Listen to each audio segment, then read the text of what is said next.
AnA, Apologetics, not apologies.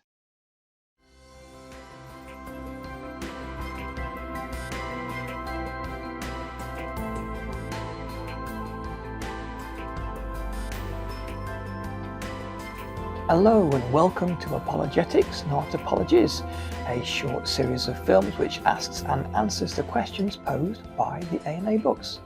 My name's Tim, I'm the show's host, and here to help us answer our questions today is author Tim, who wrote the AnA books, and also commentator Tim, who will help us unpack the materials in greater detail and talk to us about their consequences as we explore them. Welcome to you both. Hello. In our last videos, we started to look at the reasons why it is impossible for information to be evolved into existence.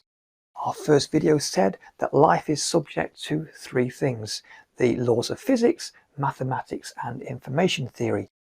We looked at the laws of physics and said that the second law of thermodynamics dictates to us that all random and unguided movements of raw energy within our universe will only serve to move the cosmos towards a greater level of disorder. By looking at writing on a beach, we saw the second law of thermodynamics in action. Every wave of the sea that impacted the writing would only take information away from the beach rather than adding information to it. Then we looked at information theory and the nature of information and the fact that information has no mass and has no mathematical relationship to energy. We added the words "Hello world" to the beach, and we saw the mass of the beach hadn't changed. There were just as many grains of sand on the beach after we added the words as before. Because information is a massless quantity, it was simply an impression made in the sand. We also saw that you could dig out that lettering with a spade, or even get an industrial digger and dig out the lettering trench deep, but you'd still have the same amount of information. It would only say "Hello world." And then we saw that with the tip of your finger you could write in the sand, "Hello world, it's a beautiful day." And in less time, with less energy, you've added more information to the beach, because the nature of information is that it is imprinted onto the cosmos by an exterior mind.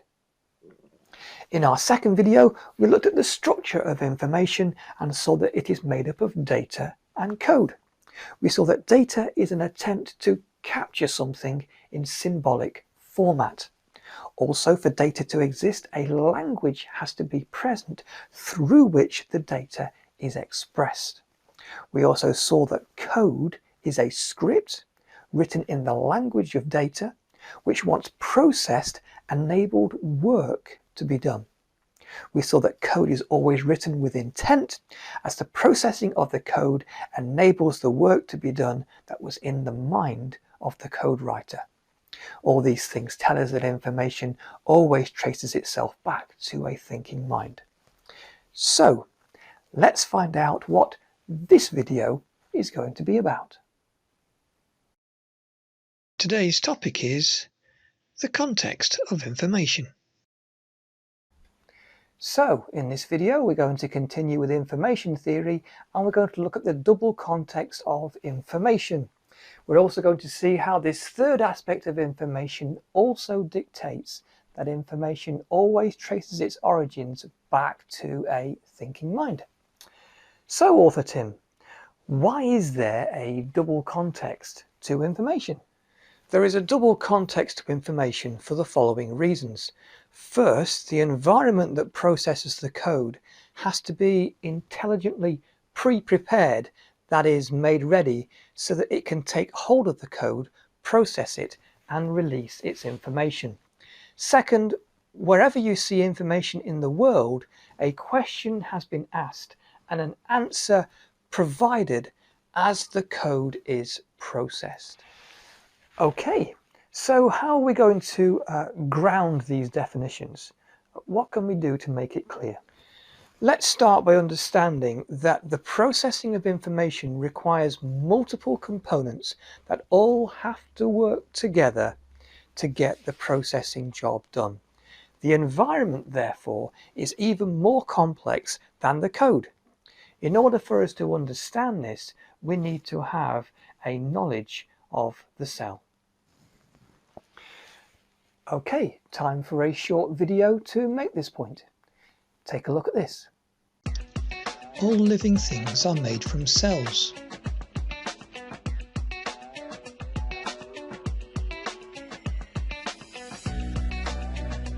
Broadly speaking, there are two different types of cell: eukaryotic cell, prokaryotic cell.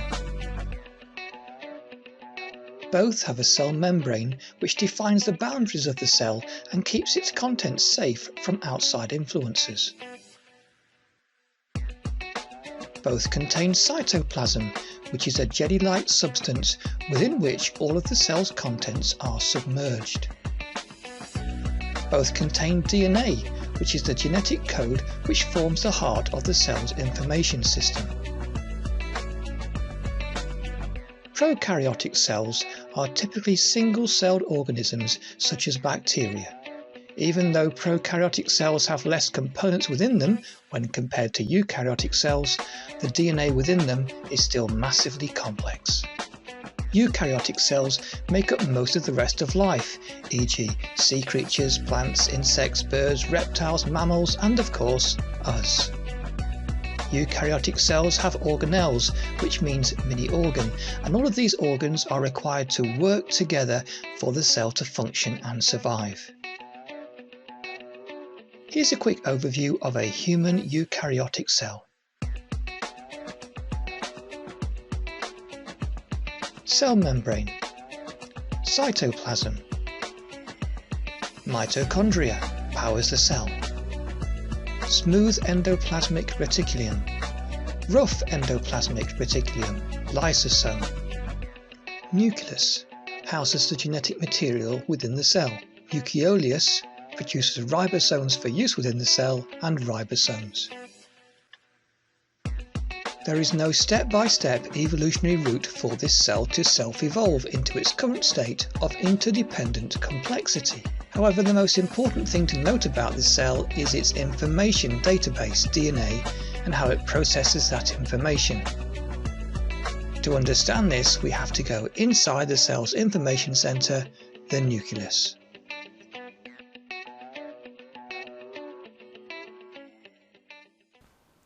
So, there's a quick overview of the cell. Commentator Tim, what for you stands out from the video that we've just seen? I think the fact that eukaryotic cells have many different organelles, each with its own specialised tasks, and without them all working together, the cell could not function. It is this interdependency which makes a complex environment impossible to self-evolve.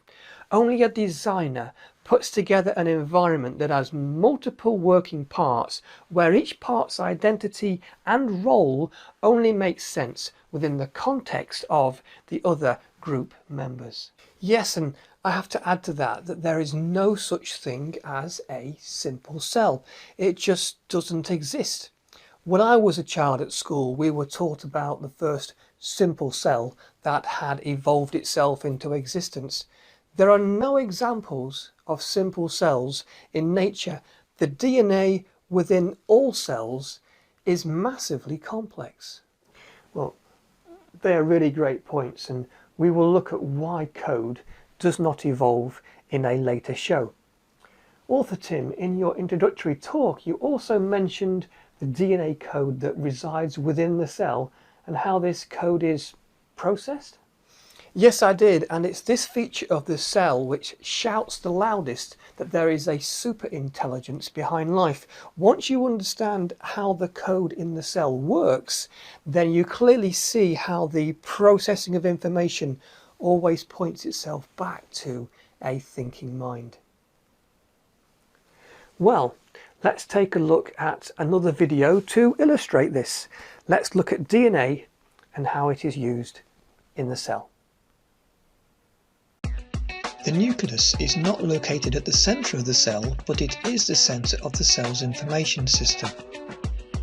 Inside the nucleus is the cell's DNA. DNA is the genetic material that tells the body how to function. DNA looks like a coiled ladder.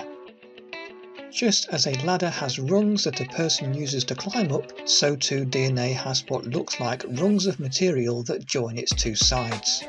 Each rung of the ladder is made up of two parts that extend from the ladder's sides and meet in the middle.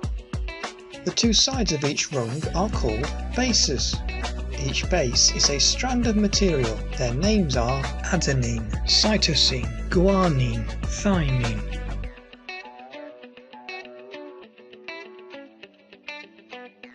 Together, these form the code of life. It is the order in which they appear on the ladder that gives us the code's meaning.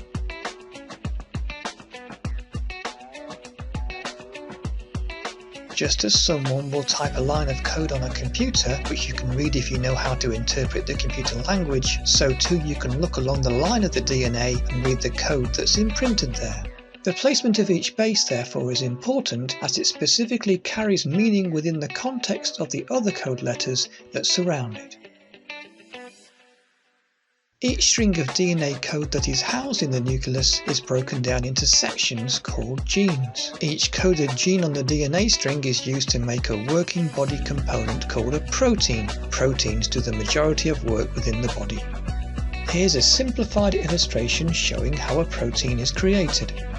A section of the DNA chain, called a gene, is switched on. This switching on activity causes a protein called RNA polymerase to attach itself to the starting point of that particular gene. The RNA polymerase protein then moves down the strand of DNA, unzipping it as it goes and reading the different bases of information that are on one side of the DNA ladder. As it reads the bases on the DNA ladder, it takes into itself new building blocks of material and assembles them in an order dictated by its reading of the DNA code. This new code of information is all fitted together to create a new platform. This new platform, which now holds the newly assembled code, is called the messenger RNA strand. This messenger RNA strand is now a coded template based on the DNA that has just been read, from which the new protein will eventually be created. The messenger RNA strand is then briefly edited, spliced open by 5 protein complexes who together form a splicing machine called a spliceosome. Together they remove the non-coding sections of the RNA platform. Then the mRNA platform is stitched back together again by a chemical reaction so that it is ready for use. Next, to create a protein, this messenger RNA strand needs to be translated by a factory in a different part of the cell. For translation to take place, the messenger RNA strand has to travel out of the nucleus. This movement is important. It is like taking a half-made object from one room in the factory into another so that you can access extra resources to finish the job. Here's the process by which a new protein is made. Once out of the nucleus, proteins, called ribosomes, grab the messenger RNA strand to get it ready for processing. The ribosomes then join together to form a mini factory at the end of the RNA platform. The ribosome factory then pulls the full RNA strand through itself in order to process the code. As the messenger RNA strand passes through the ribosome factory, it reads the RNA bases in sets of 3. This reading of the bases is the processing of the code. Each group of 3 bases on the RNA platform is a code that matches the identity of what is called an amino acid. There are 20 different types of amino acid for the ribosome factory to choose from. Each amino acid is identified by its own code. The amino acid is carried into the ribosome factory by a tRNA, which has coding at its base that matches the code on the mRNA strand. As each group of 3 RNA bases are read and matched with the amino acid, the corresponding amino acid type is released and they are all joined together into a long string. The string comes out of the ribosome factory at the same time as the RNA platform is read. A stop command on the messenger RNA platform prevents any more amino acids being attached after the RNA strand has been fully read. If just one too many amino acids is attached to the amino acid string, then the whole process would fail. After the new chain of amino acids has been created, it leaves the ribosome factory. The amino acid chain then folds into a specific shape that becomes the new protein. Its final shape is created by the number and order of the amino acids that make up the chain. Just getting one amino acid in the wrong order will cause the whole folding process to develop into the wrong shape. The shape of the protein determines its job in the cell. The protein then leaves the chamber and goes off to do its duties within the cell to ensure that the intended work for it to complete is done. A protein is a precision-made machine where its shape is pre-written into the DNA code so that, once the code is processed, the intent within the code is released and the work is done to create a living answer to a question in order to help the body to survive. Without proteins, no living plant, insect or animal could survive. Wow, what an amazing place the cell is. Commentator Tim, can you tell us what for you stands out from that video? Yes, the first thing to say is that it takes proteins to make a protein. It's a protein that unzips the DNA code to read it and to create the RNA platform. It's proteins that splice open the RNA platform to prepare it to be processed. It's proteins that form the ribosome factory outside the nucleus and read that RNA platform 3 bases at a time. All along this route of protein creation, we have proteins involved. This situation is far worse than the chicken and egg scenario that we're all familiar with. Author Tim, why is that? Well, simply because there are multiple jobs that need sensibly doing for the whole process of protein creation to take place. Each object has to play a part, and not all objects are in the same part of the cell.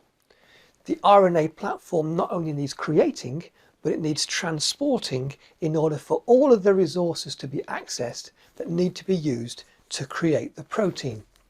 Only intelligence puts together such a complex process. Randomness and unguided energy movements do not create factory floor procedures. Not only that, but did you notice that everything that is involved in this process is just the right size and the right shape? If I, for example, wanted to send information to my printer from my PC in order to print out a page, I need to have several objects involved in this process. Each object needs to be the right size and the right shape. So for example, there's a cable that connects my PC to my printer, and that cable needs to be the correct length so that they can reach each other, talk to each other. And at the end of each cable, there needs to be a correctly shaped, sized plug. And that plug needs to fit the connections in my PC and in my printer.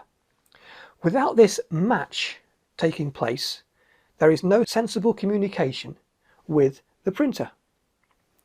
This is the case in protein creation. The RNA polymerase has to be the right size and shape to unzip the DNA. So too with the ribosome factory. The tRNA carrying the amino acid needs to be the right size and the right shape to fit inside the ribosome factory. All of the code bases on the RNA platform need to be the right size and the right shape to be interacted with and processed. This is the match that we talk about, where everything fits together to work together in order to complete the protein creation process. Author Tim, is there anything else to say on this subject? Well, note also that the splicing process takes 5 separate components to work together to get the job done. It is a multi-object machine.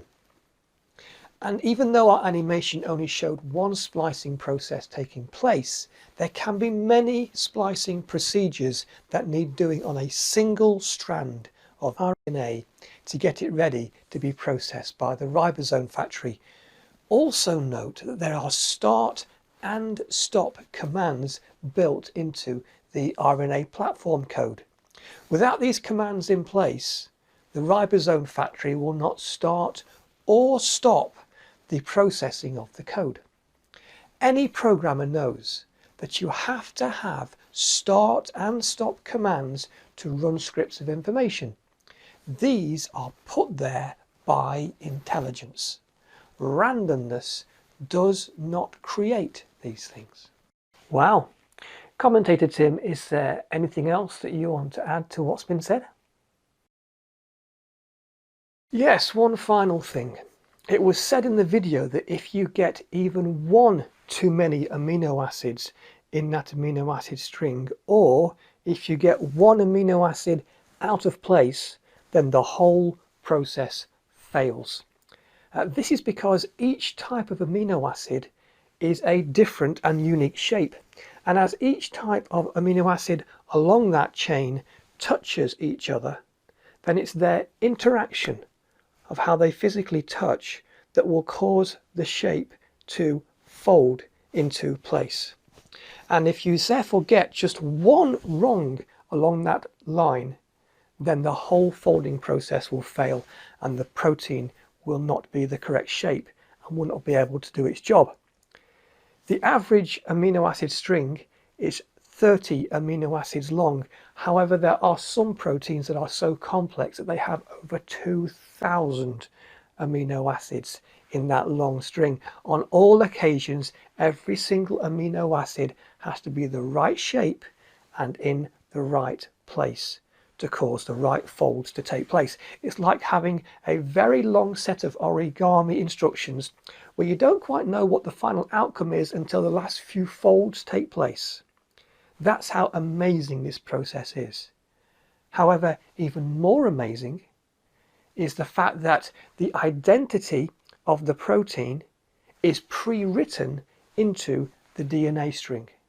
And that is an awesome fact.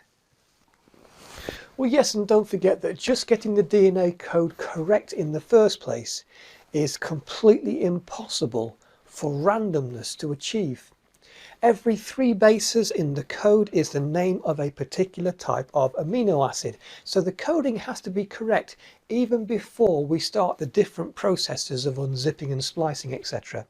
Then once the RNA platform has been assembled, as you look down that code, there is a 1 in 20 chance of getting the code correct, as every single amino acid is called into place. Such odds are impossible. So getting that first amino acid in place is 20 to the power of 1. Getting that second amino acid in place is 20 to the power of 2. Getting the third amino acid in place is 20 to the power of 3. All the way down the line until you get to the very last one, and that last one getting correctly put in place, that is consistently correct all the way down the line, is 20 to the power of 30. Randomness does not create such precision code. Randomness does not create such precision-made machines. This is why we know that there is a super intelligence behind life. Well, there we have it. I think that's more than enough information for anyone to encounter in one go. So we'll come back to this, and in the next video we'll summarize our findings and add more information to the show to show us that life is not a haphazard chance explosion. We were all planned, purposed, designed and desired. Our value as people is that we are here for a purpose and that there is nothing random or haphazard about our origins at all. Don't forget to read and purchase Tim's books, God's Magnum Opus, Searching for a Person Not a Process, and Escaping the Secular Box, The Radicalization of Western Culture. Go to the website www.apologeticsnotapologies.com for more information, or you can find us on Amazon. Tune in next time and we will explore the subject even further. Goodbye. Goodbye. Goodbye.